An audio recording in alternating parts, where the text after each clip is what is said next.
and Superboy. This is Jason J. Lewis, the voice of Superman on Justice League Action. This is Mark Waid, writer of Superman Birthright. And you're listening to The Krypton Report. And you're listening to Krypton Report. Up in the sky, look! It's a bird! It's a plane! It's the Krypton Report! The All Things Kryptonian podcast, including Superman and Supergirl. We discuss games, movies, cartoons, TV shows, and comics. Find us on Facebook, Instagram, YouTube, and Twitter. And bird! And a plane! And Supergirl! Welcome to the Krypton Report. And I guess, James, we're done with the Arrowverse for now?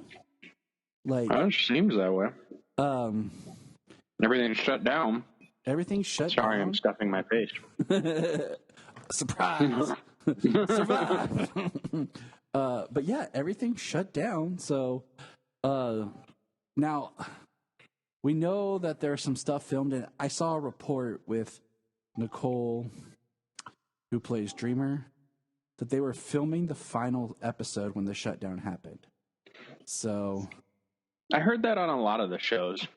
So I'm like, okay, so maybe when production does pick back up, we'll be able to, it's not as bad as we thought.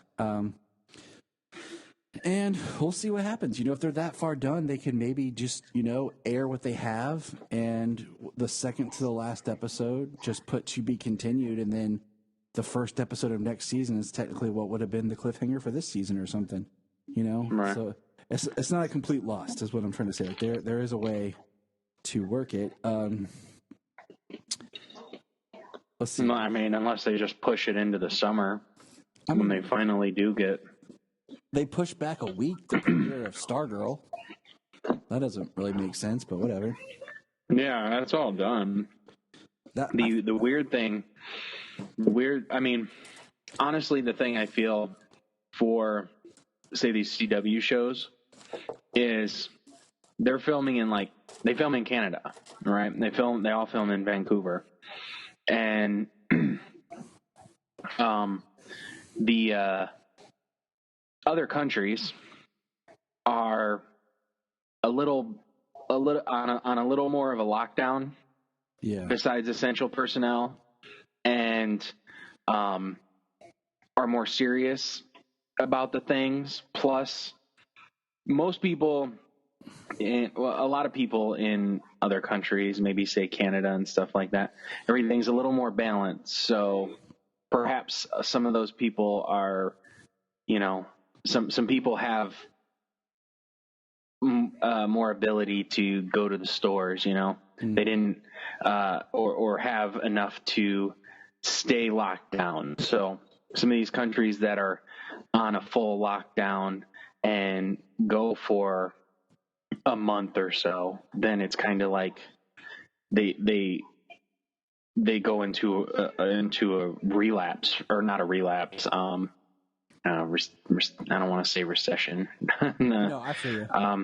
But they come back from it. They start having people recovering from it, and the number of cases start to go down. So, whereas here in the United States, people don't want to stay at home so they can stop the spread of this thing and get it under control.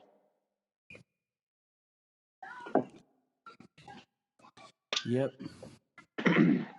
So they may be able to get back to work sooner in Canada than people here. Maybe, but we will see, we will see.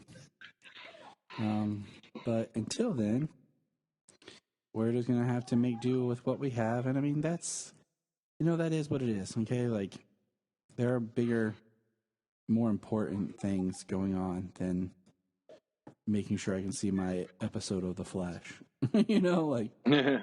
Right. I think we have some serious issues going on. So. Yeah. I mean, with everybody being stuck inside and stuff, like all of these movies and TV shows and things like that, they're really important to help people pass the time and stuff like that. But not at the expense of them getting made and other people's health when it comes to making them. Exactly.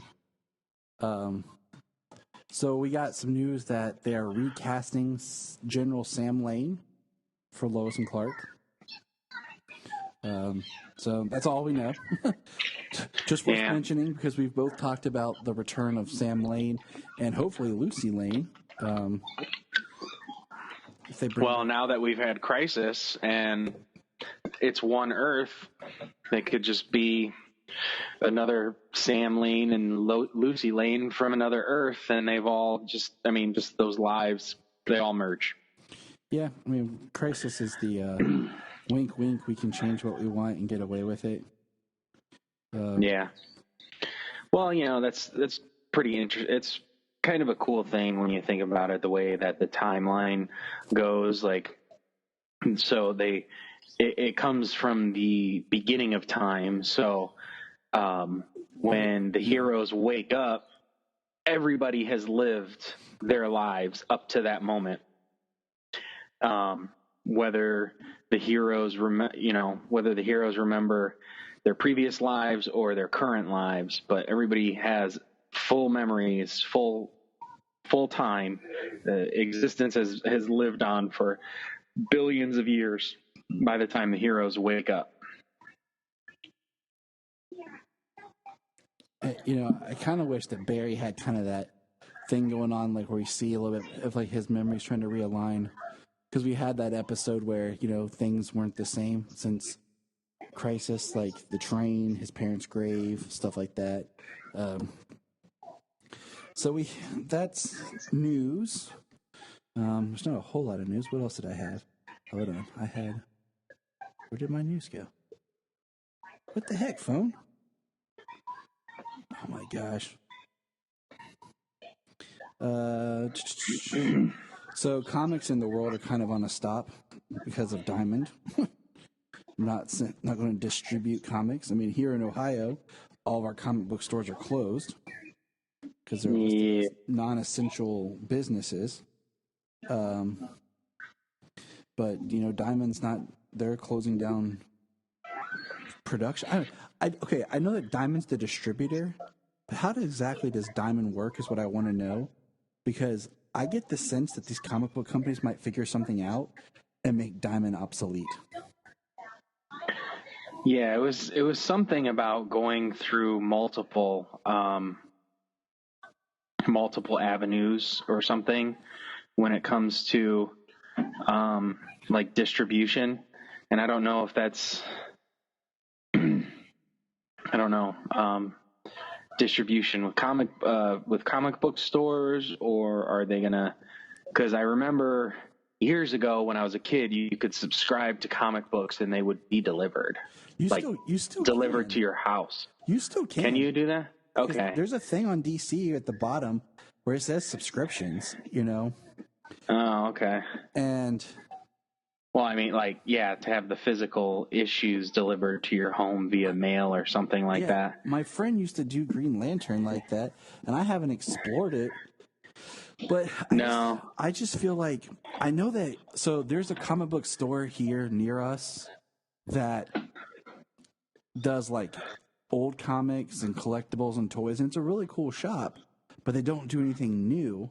And he explained to me issues with Diamond because you had to buy so many of certain issues or so much of this and carry so much stock or volume to even be able to get new books in.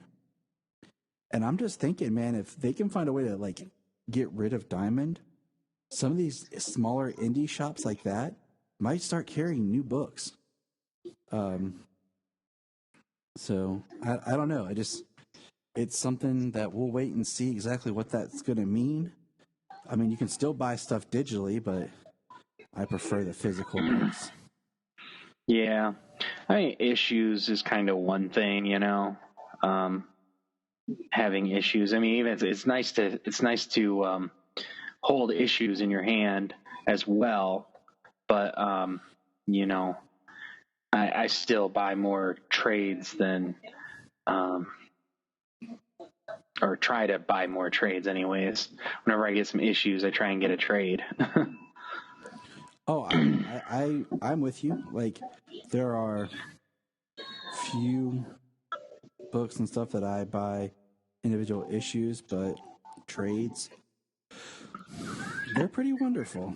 It just makes reading series easier when you're like, oh, I want to go back, because sometimes like it is difficult to go back and read stuff,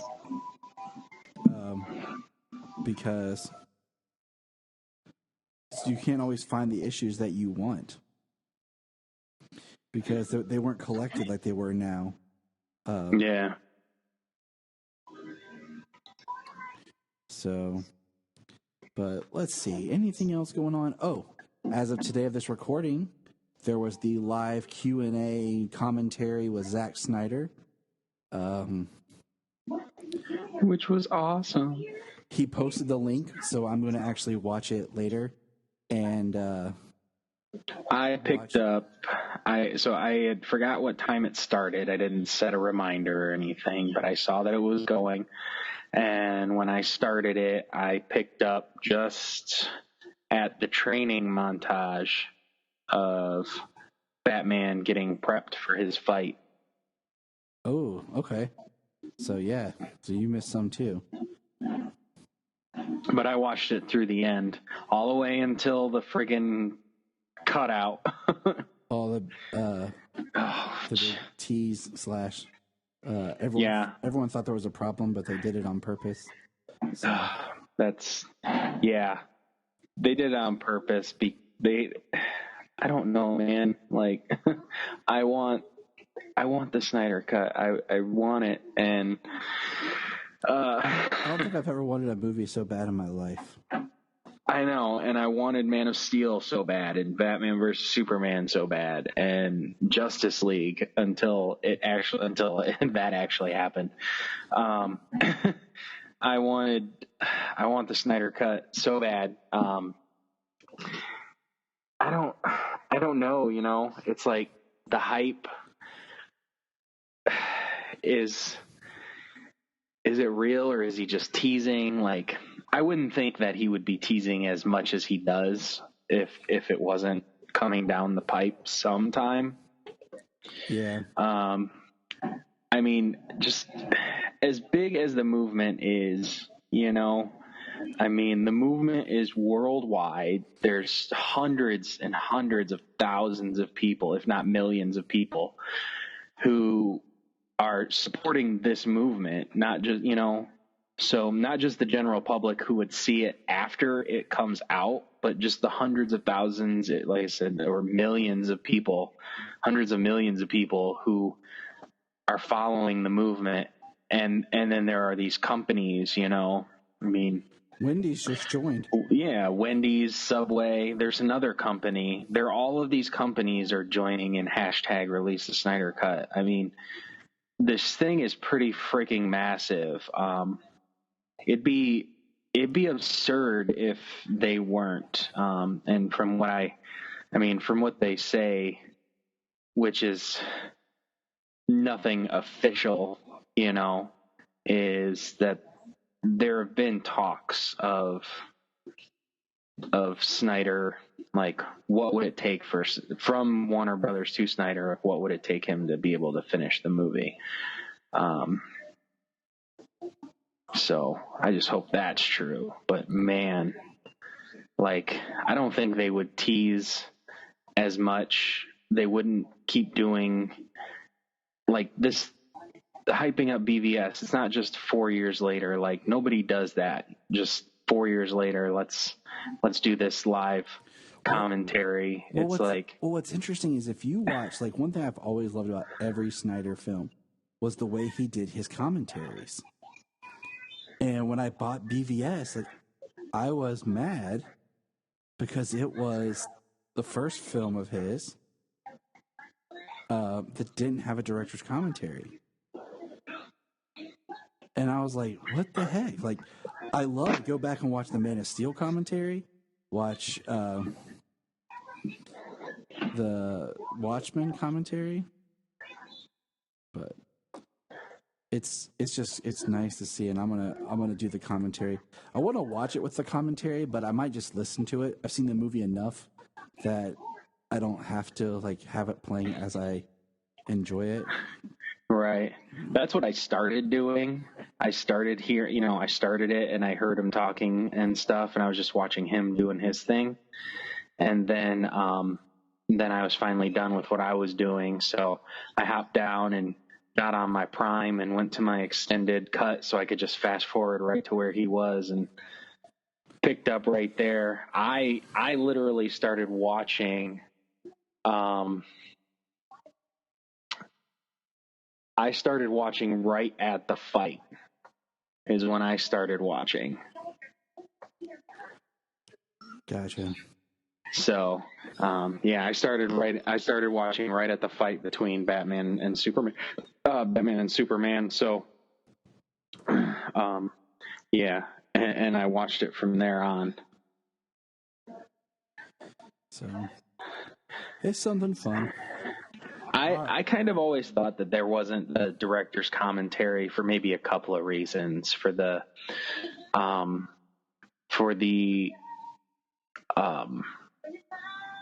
divisiveness of the movie. Yeah. For the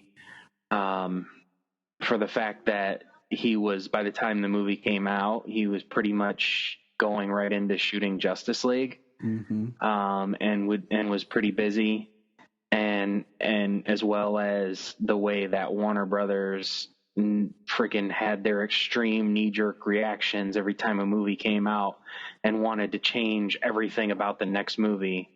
So basically friggin' buried him under a mountain of changes so he couldn't get it done.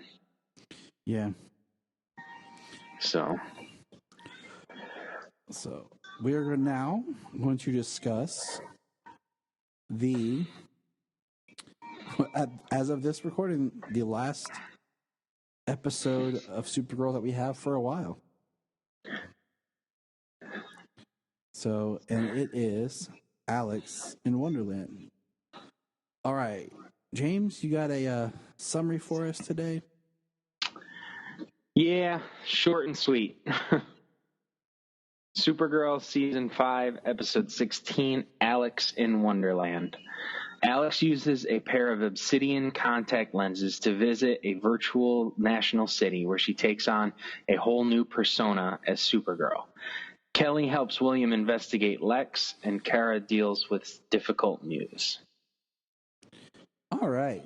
So this episode, as we talked about last week, picks up where we learn that Jeremiah died. And I had to take a step back and try to remember where, like, last time we saw Jeremiah was in season 2. And I had to remember everything that happened with Jeremiah. And I forgot, like, that, I knew he was with Cadmus. And I forgot that he kind of was the cyborg that Cadmus had control of, and that he ended up leaving more on a down note with Alex and them. So I was like, oh, okay. Because, the way that Alex reacts about, she's like, the father that I loved and had's been dead for years, so it's not a big deal.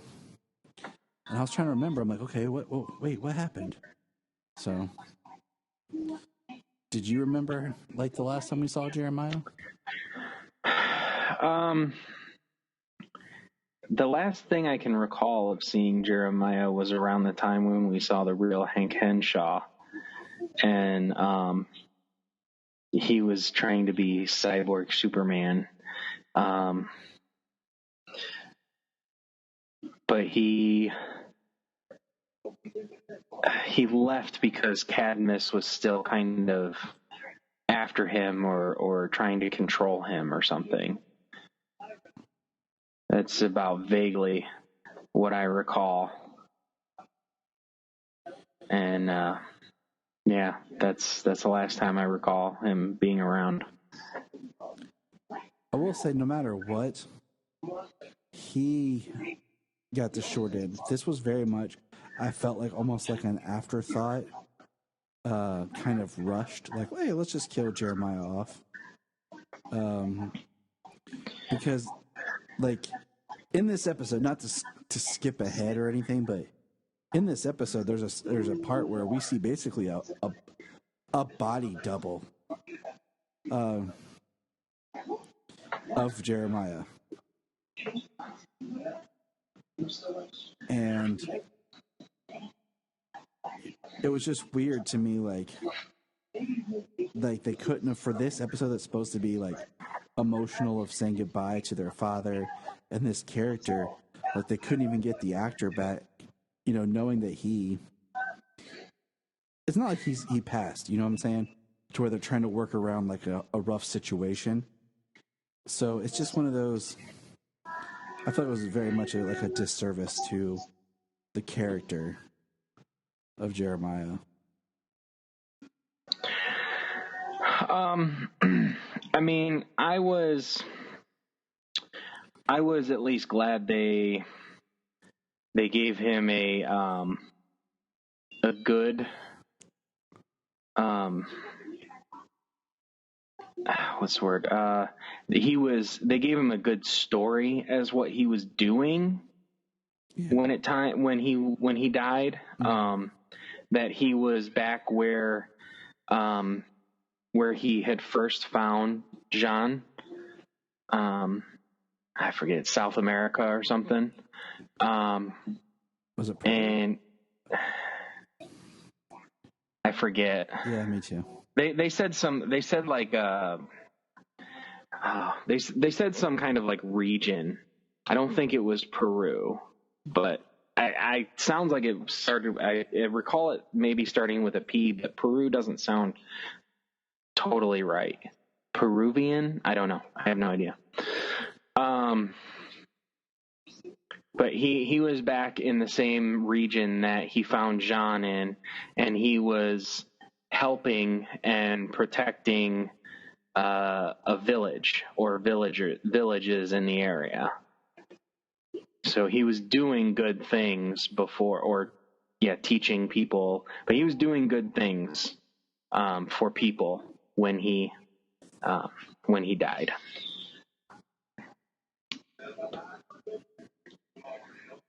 So, I mean, I agree. It just kind of stinks because even when they do the quote unquote like the last couple of minutes where they kind of shoehorn a funeral in, they got Helen Slater back for a very tiny part, which makes me wonder if like she's supposed to like appear in the next episode or anything. But they don't even have like a picture of Jeremiah or anything at the funeral. Yeah, that was crappy. And then the body double, which was terrible. Like it didn't look anything like Dean Cain from any angle, even from behind. I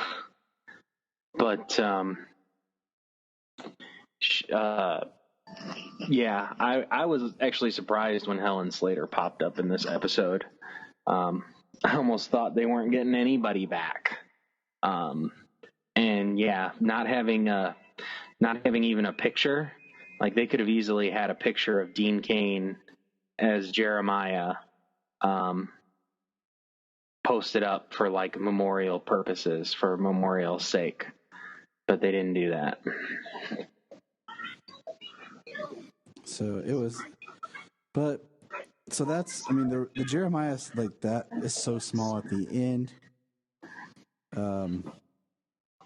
Kara is, I mean, she's really absent. What do you call it? The majority of this film. This episode. And it was just kind of shocking because like she doesn't even appear in the VR world. But let's get into the meat of the episode, which is really Alex's journey. So basically, like you said, Alex decides she's going into VR. She puts on the lenses. Oh, excuse me. She goes in, and she picks Supergirl, which is interesting. And when we saw last week, it kind of teased like we saw Supergirl as like a preloaded kind of identity to pick in VR. And I kind of I would have liked something maybe if they would have shown us why she chose the colors that she chose. Like why her suit was that color. You know, like what was the significance of the black and blue? I mean, I like the suit. I like that she's wearing like a black wig to give it this different look when it starts. It's kind of interesting, you know?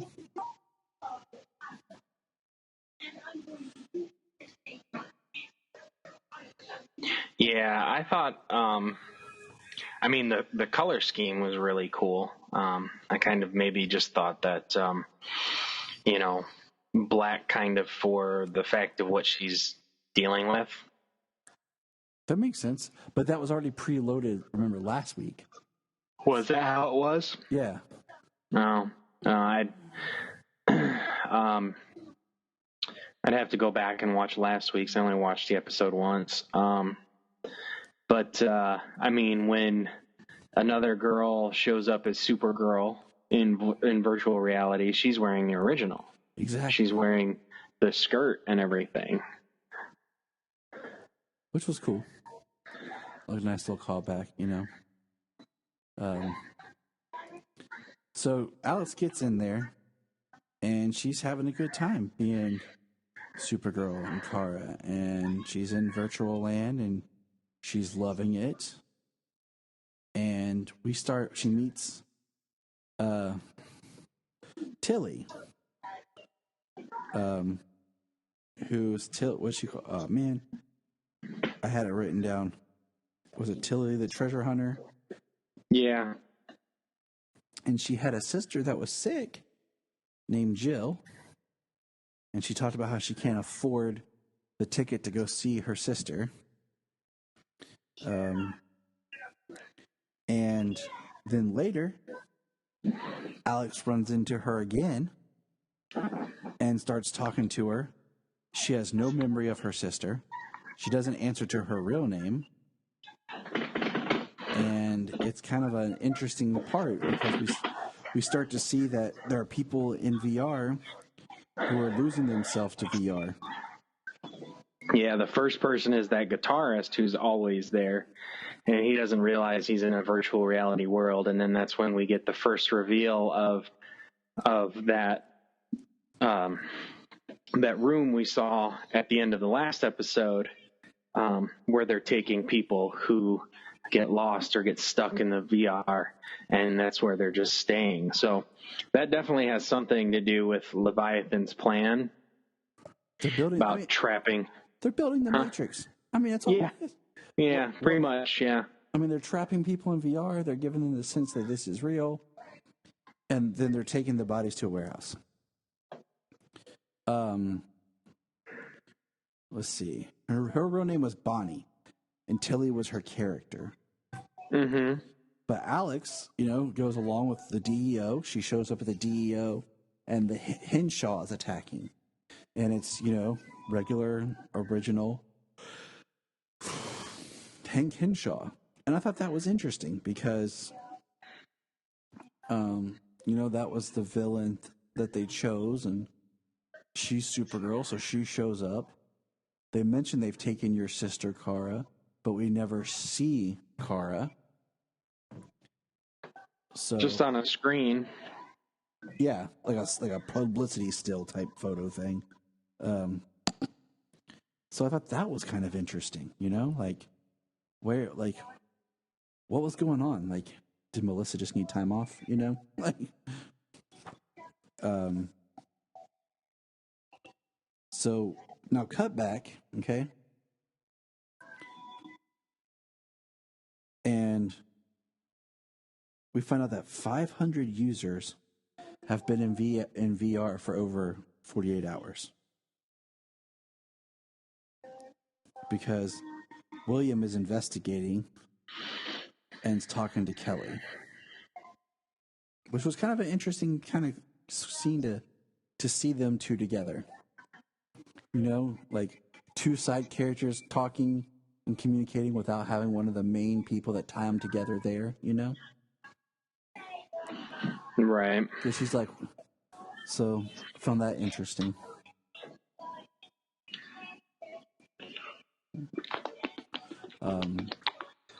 And my favorite appearance in this episode was by Mr. Abe Lincoln.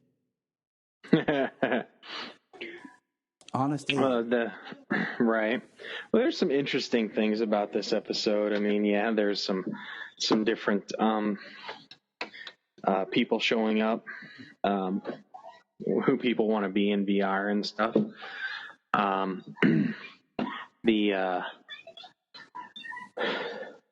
Okay, now I had some things on my mind and then I lost it. Blast, James. I know, right? It's terrible. Yeah, the VR world,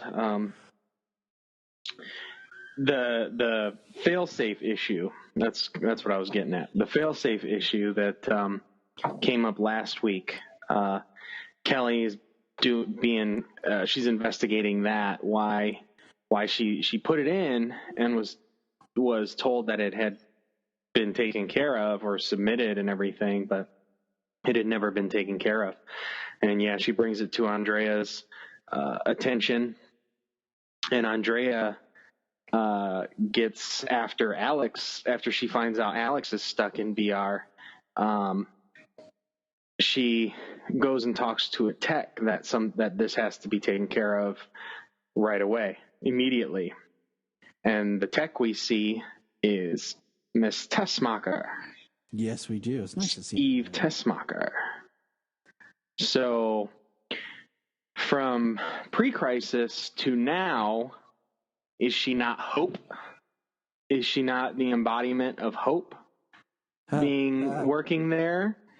Or is she Miss Tessmacher again? See, that's a good one. See, okay, so with that thought, pause with that, because I was thinking about this. The multiverse was kind of reignited and started by the Paragons. So, like, part of the pieces would be things that they know or they play into. So when they restarted things, you would think that, more things would be different. Like, example, Miss Tessmacher would be back and not Hope. Because it really feels like a lot of the stuff with, like, Lena and the Luthers, nothing's changed. Like, there's not been, like, there was things with Andrea that changed, but there wasn't anything, like, it seems like with Lena that changed. Lex was a Paragon. So Correct. He could make the Lex family however he wanted, however he remembered or wanted, as well as Miss Tessmacher. She worked for him, but she wasn't Hope when he was around. He was dead or with the monitor at the time. So the only memory that he would have of her would be as Miss Tessmacher. So bringing her being recreated from his memory, as it were, she would be Miss Tessmacher because she was only Hope from Lena. Exactly. So I hope she proves to be back to being Miss Tessmacher, because it'd be just nice to have her. Yeah, she was good as it was for what they were doing. Having Hope in there, the computer, the AI, and then putting her inside of Miss Tessmacher's body, that was pretty interesting. It was kind of funny. The robotic voice and everything. Some other stuff they did. Some other people, when they talked about it, they made some nice little jokes and talking like a computer. So there was some funny stuff that came from it. And I mean, it was interesting how it happened. And she took the fall, but then, yeah, when it comes to now, it's like that never happened. quite possibly.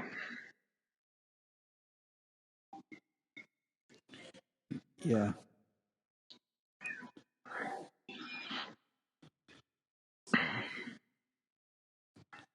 All right. So with that being said, we move forward with the fact that Alex is stuck, and Alex thinks she gets out of VR. Okay, she thinks this isn't real, something's wrong, and we see her wake up, but then we hear something, and she busts out. So she woke up inside another level of VR, and we now see her in the Supergirl suit, but she doesn't have the wig on. So it's her regular Alex hair. And it's playing into the fact of her thinking that this is real, that she wasn't in VR. Because Alex has the red eyes, and we're told that Psyche is attacking. And this is where Kelly has to go in to get her. And we see our shimp of Jeremiah. And then Alex is working with John and Brainy, and then Dreamer shows up. And they're trying to get her out. And eventually Alex realizes what's up and ejects herself with Kelly from VR. And there was a good scene earlier where Kelly was trying to get her out of VR. And she even ejects her with her epinephrine adrenaline pen. And doesn't do anything. And then she calls our favorite CEO, Andrea. Rojas. and she does nothing. Because like Jania said, she is useless. And I like this episode, but I don't love it as much as I feel like I should have. I think they could have done a lot more with Alex being stuck in VR. It could have been a lot more of a fun trip for Alex than how they did it, I think they did. I mean, the VR was pretty hardcore in trying to make her believe it was real. The avatars of Jean and Brainy and Dreamer, they were hardcore trying to get her like they had malevolent intent as computer programs, as avatar characters, and they made her believe she was in the VR, and then they tried to pretty much lock up Kelly before she ejected herself. Yep. The first time. So that was pretty wild to see the characters, to see them play those characters like that, being malevolent like that. And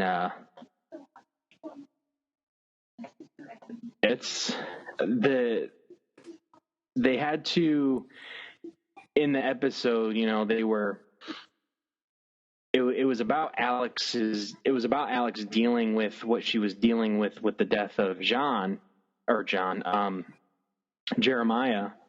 So Alex had her issues that she was dealing with, and then they also furthered the plot of Leviathan and Obsidian and people getting trapped in the VR. So it's kind of, I think it was well done with everything that they used, that they had to put in there. Could they have, if it was just an Alex stuck in VR episode at a different time, it probably could have been, they could have added a lot more things to make it more interesting in that virtual reality. But definitely having to make sure that she was that she resolved her issues and then further the Leviathan Obsidian plot was necessary. Yeah. I think it was well balanced in that respect. Alex dealing with her stuff and then the overall Leviathan plot.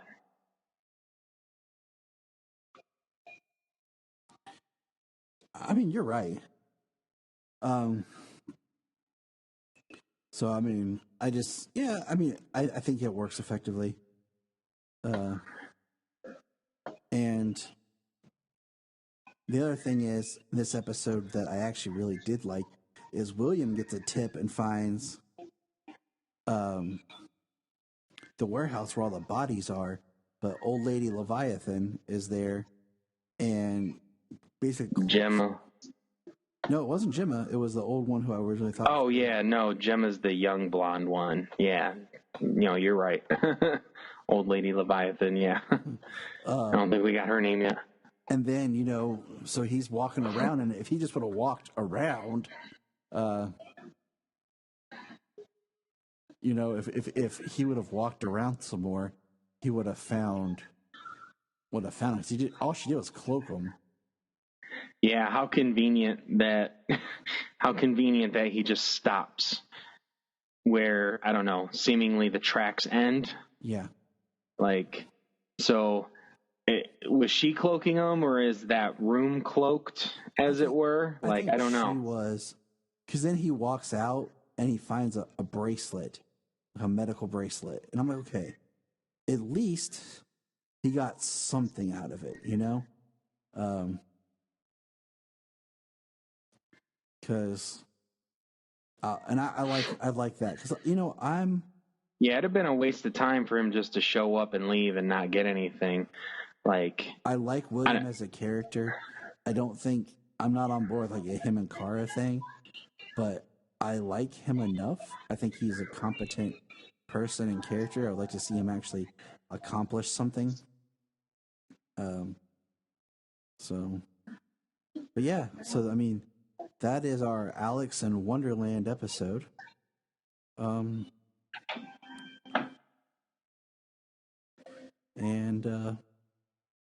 Yeah, I liked it. And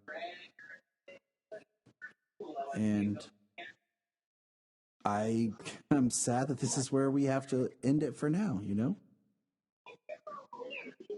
Right.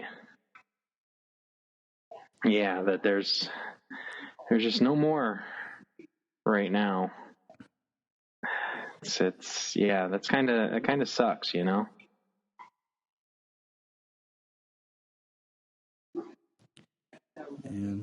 But yeah, I'm just sad. Yeah, I mean, we have to see how the world recovers here. There's plenty of stuff to keep us busy, so yes, there is. We'll still have episodes. We have a fun episode coming up that we're doing, and it'll be interesting to hear. Just a heads up for everyone, Brian ranting. Yeah. So that'll be a good time, and until then, we'll come back with some more discussions here and there, and we'll keep you entertained. So keep up with us, and hey, also give us a shout, drop us an email, talk with us. We'll read the emails online. It's kryptonreportpod@gmail.com, and start up a discussion. Let's have some fun. Look up in the sky. Look up in the sky. Look at